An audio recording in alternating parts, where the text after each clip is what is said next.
Hello traders, welcome back to my channel. ఈరోజు మనం block deals గురించి, బల్క్ డీల్స్ గురించి క్లియర్గా తెలుసుకుందాం. అలాగే మనం ఈ ట్రేడ్స్ యూజ్ చేసుకొని మనం ట్రేడ్స్ ఎలా తీసుకోవాలి అన్న దాని గురించి కూడా క్లియర్గా చూద్దాం. బ్లాక్ డీల్ అంటే minimum quantity of 5 lakh shares or minimum value of 5 crore రూపీస్కి ట్రేడెడ్ ఇన్ వన్ ట్రాన్సాక్షన్.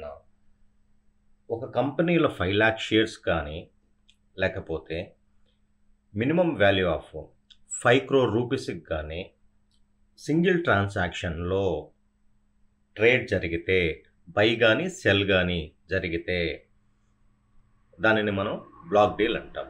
ఇది ఏ టైమింగ్స్లో జరుగుతుంది? మార్నింగ్ 9:50 నుంచి మార్నింగ్ 9:50 వరకు, అంటే 9:15 AM టు 9:50 AM, అంటే 35 minutes. ఇది సపరేట్ విండోలో ఈ బ్లాక్ డీల్స్ అనేవి జరుగుతాయి. ఇవి కంప్లీట్గా ఇంట్రాడే పర్పస్ కాదు. ఇది ఆ రోజు ఎవరైతే బై కానీ సెల్ కానీ బ్లాక్ డీల్స్లో డీల్ చేసి తీసుకుంటారో వాళ్ళు అదే రోజు అమ్మేదానికి లేదు. వాళ్ళు కంప్లీట్గా ఇది పొజిషనల్ ట్రేడింగ్ మాత్రమే. నెక్స్ట్, బల్క్ డీల్స్ అంటే ఏమిటి?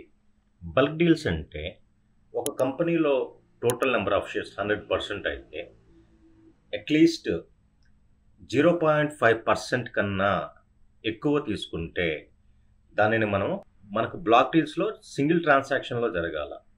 అదే బల్క్ డీల్స్లో మనకు సింగిల్ ట్రాన్సాక్షన్లో కొనవచ్చు, లేకపోతే మల్టిపుల్ ట్రాన్సాక్షన్స్లో అయినా పార్టీ అన్నది తీసుకోవచ్చు. ఏ టైంలో జరుగుతుంది?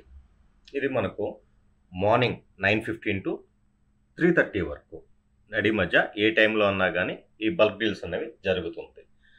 అదే మనకు బ్లాక్ డీల్స్ అయితే మార్నింగ్ 9:15 టు 9:50 AM వరకు, అంటే 35 minutes మాత్రమే మనకు బ్లాక్ డీల్స్ అనేవి జరగదు. సో ఇవి ఎవరెవరు తీసుకుంటారు? ఇవి మనకు ఫండ్ హౌసెస్ కానీ, మ్యూచువల్ ఫండ్స్ కానీ, ఫైనాన్షియల్ ఇన్స్టిట్యూట్స్ కానీ, కంపెనీస్ కానీ, ప్రమోటర్స్ కానీ, బ్యాంక్స్ కానీ, ఫారెన్ ఇన్వెస్టర్స్ కానీ, FIS, DIS, ఎవరైనా కానీ బిగ్ ప్లేయర్స్ అన్నది తీసుకోవడం అన్నది జరుగుతుంది.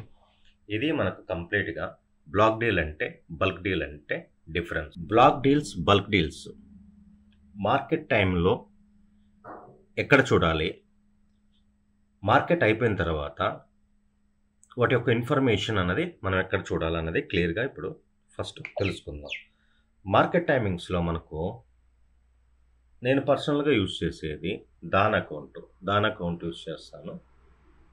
FIS అకౌంట్లో కూడా మనకు కనిపిస్తుంది. దాన్ అకౌంట్ ఓపెన్ చేయగానే మనకు డిఫాల్ట్గా అన్నది ఈ విధంగా అన్నది కనిపించడం జరుగుతుంది.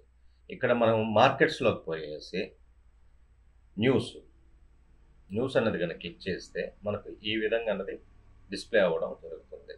ఇక్కడ మనకు all block deals, fixed income, equity మొత్తం అన్నీ ఉంటాయి ఇక్కడ. సో మనకి ఇక్కడ కావాల్సింది వచ్చేసి బ్లాక్ డీల్స్ క్లిక్ చేసి ఈరోజు మనకు 26 July 24, ఇప్పుడు టైం 10:28 అవుతుంది. ఈరోజు మనకు 2 ట్రేడ్స్ అనేవి జరగడం జరిగింది. ఒకటి వచ్చేసి శోభా సెకండ్ వన్ వచ్చేసి రూట్ మొబైల్ లిమిటెడ్. ఈ 2 ట్రేడ్స్ అనేవి ఈరోజు బ్లాక్ డీల్స్ జరిగింది. మార్కెట్ టైమింగ్స్లో చూడాలంటే ఈ విధంగా అన్నది చూడాలి. అదే మనం మార్కెట్ అయిపోయిన తర్వాత చూడాలి అంటే మనకు నెంబర్ ఆఫ్ సైట్స్ అనేవి ఉన్నాయి. ఒకటి వచ్చేసి NSE వెబ్సైట్లో మనం చూడొచ్చు. గూగుల్లో మనం block and bulk deals in NSE అనే టైప్ చేస్తే మనకు ఆటోమేటిక్గా వచ్చేసి ఫస్ట్ డే చూపించేస్తుంది. NSE వెబ్సైట్లోకి తీసుకుని వెళ్ళిపోతుంది. సో దాన్ని క్లిక్ చేస్తే మనకు క్లియర్గా ఇక్కడ bulk deals, block deals, short selling అనేది మనకు క్లియర్గా కనిపిస్తుంది. సో బల్క్ డీల్స్ మనం 1 week ఆర్ 1 day క్లిక్ చేసినప్పుడు మనకి ఇక్కడ ఏ డేట్లో జరిగింది, ఈరోజు 26th, అంటే నేను 25th 1 day బిఫోర్ చూపిస్తుంది. 25th ఏ డేట్లో జరిగింది, ఆ రోజు జరిగిన ఏ స్టాక్స్ జరిగింది, దాని యొక్క సెక్యూరిటీ నేము, దాని యొక్క క్లయింట్ నేము, సో బై సెల్ ఈ మొత్తం అన్నది సింగిల్ ట్రాన్సాక్షన్ డబుల్ ట్రాన్సాక్షన్ అయ్యి అనేది మనకు క్లియర్గా అన్నది అర్థం అవుతుంది ఇక్కడ. సో ఇది వచ్చేసి bulk deal. So block deals, short selling ఇవి కూడా మనకు క్లియర్గా అన్నది అర్థం అవుతుంది. సో ఈ వెబ్సైట్ కాకుండా మనం ఇంకా ఎన్ఎస్సి కాకుండా మనం ఇంకా మనీ కంట్రోల్లో కూడా చూడొచ్చు. బ్లాక్ డీల్స్, బల్క్ డీల్స్ని యూజ్ చేసుకొని మనం ట్రేడ్స్ ఎలా తీసుకోవాలి, కీ ఇంపార్టెంట్ పాయింట్స్ ఏమిటి అనేది కూడా మనం ఇప్పుడు క్లియర్గా చూద్దాం. ఫస్ట్ వన్ ఏ ట్రేడ్ తీసుకోవాలన్నా మనము బయింగ్ సైడ్ పోవాలంటే అక్కడ మనం క్లియర్గా సపోర్ట్ లెవెల్ అన్నది ఉండాలి. స్టాక్ పెరుగుతుంది అనేసి మనం తీసుకోకూడదు. అక్కడ సపోర్ట్ లెవెల్ ఉందా లేదా అనేది మనకు క్లియర్గా అనేది అర్థం అవ్వాలి. అది అర్థమైనప్పుడు మనకు అడ్వాంటేజ్ ఏంటంటే మనకు మన రిస్క్ ఎంతో అర్థం అవుతుంది. ఫస్ట్ ఎస్ఎల్ ఎంత పెట్టుకోవాలో అర్థమవుతుంది, సపోర్ట్ లెవెల్ ఉందంటే. సో దాన్ని బట్టి మనం టార్గెట్స్ అనేది ఫిక్స్ చేసుకోవచ్చు. సేమ్ అదే మనం సెల్లింగ్ పోవాలి అనుకున్నప్పుడు అక్కడ క్లియర్గా మనకు రెసిస్టెన్స్ లెవెల్స్ అనేది క్లియర్గా మనం డ్రా చేయగలిగి ఉండాలి. దీని గురించి నేను ప్రీవియస్ వీడియోలో కూడా మన బ్లాక్ డీల్స్ ఫస్ట్ వీడియోలో కూడా నేను చెప్పడం జరిగింది. అలాగే మన టెలిగ్రామ్ ఛానల్లో కూడా నేను క్లియర్గా దీని గురించి అప్డేట్స్ ఇస్తూనే ఉన్నాను.